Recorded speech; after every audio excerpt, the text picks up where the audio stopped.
The next morning when they were to leave, Cricketina met with them at the edge of town after a couple of hours, as she said while landing next to Gaia. "Okay, I'm ready to go. I just finished with the sale, so we can now be on our way to your sale? What are you sold your house?" said Applejack, as Gaia pointed to Cricketina's house on the hill, which now had a sold sign.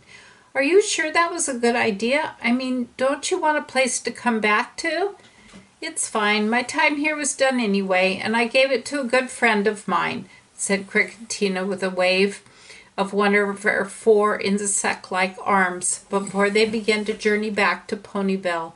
They were a few hours away from the town where they met Cricketina when they stopped for a lunch break.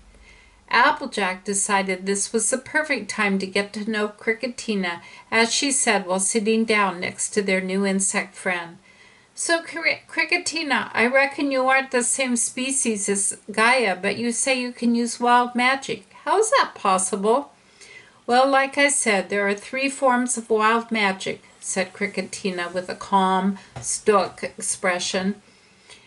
"Gaia's species of creatures and mine are born with an affinity for it, as it's our main species' main ability.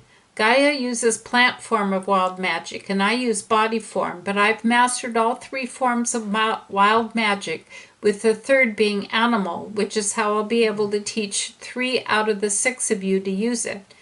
Gaia is good at demonstrations of what her form of wild magic can do, but that's all she'll be doing, along with some advice at need be. Whoever is hunting Gaia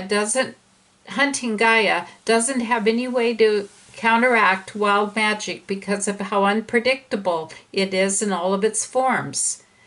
"So is it any way related to chaos magic?" asked Fluttershy, who surprised both Gaia and Cricketina.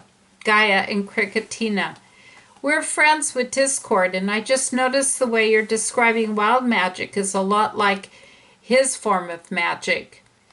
"Oh, there's no big similarity, and I kindly suggest you never make that assumption again in front of any creature who uses wild magic," said Gaia before deciding to explain.